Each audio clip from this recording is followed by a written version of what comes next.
Jadi Pak, pada kesempatan kali ini saya akan membuat vlog sesuai dengan instruksi pada tugas, yaitu membahas salah satu subbab dari pertemuan 9 sampai 14. Nah, dari beberapa pilihan tersebut, saya memilih pada materi pertemuan ke-9 Pak, yaitu tentang peran sistem informasi manajemen dalam fungsi-fungsi manajemen.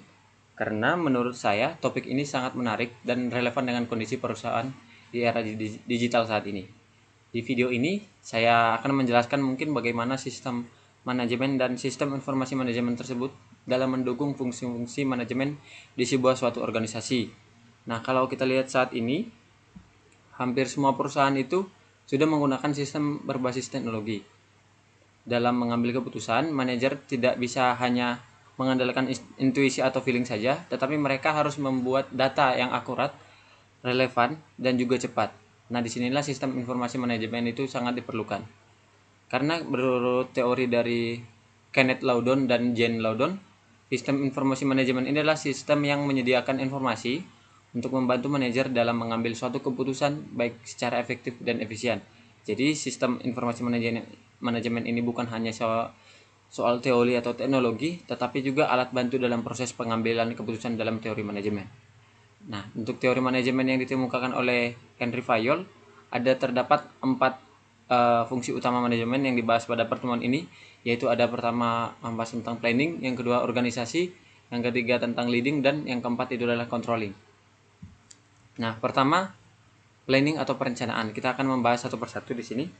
Pada tahap ini perusahaan itu menentukan tujuan dari sistem ataupun strategi dari sistem informasi manajemen, di mana itu sistem informasi manajemen ini akan membantu menyediakan fakta atau data historis, juga analisis tren dan prediksi ke depannya. Sebagai contoh, pada perusahaan e-commerce saat ini seperti kita ambil contohnya itu Tokopedia. Mereka itu menggunakan data transaksi untuk memprediksi lonjakan pembelian saat promo besar-besaran.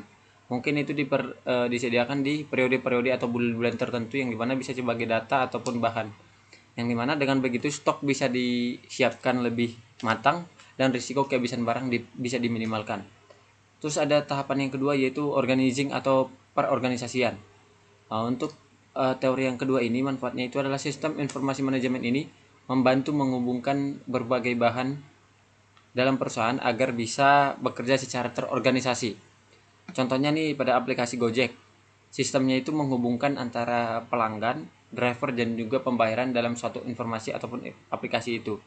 Semua proses itu akan berjalan dengan baik dan cepat, dan nanti berjalan dengan efisien karena data yang tadi itu adalah terintegrasi. Terus yang ketiga itu adalah leading dan pengarahan.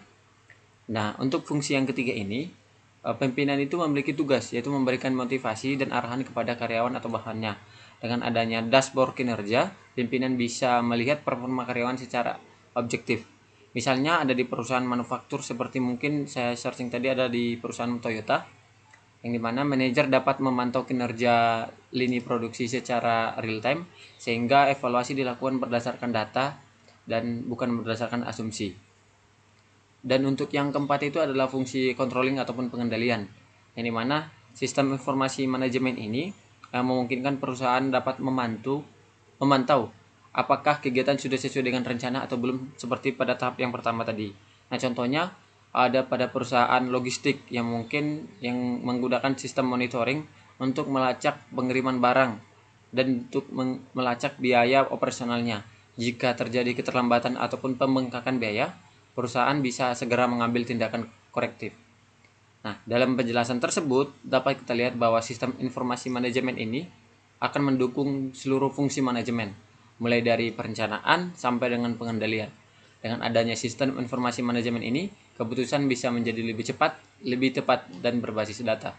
Sebagai penutup dapat saya simpulkan bahwa sistem informasi manajemen ini bukan hanya sekedar sistem informasi pada komputer, tetapi merupakan alat strategis yang membantu perusahaan untuk meningkatkan efisien, efektif, dan daya saing di era digital saat ini. Sekian penjelasan saya, terima kasih.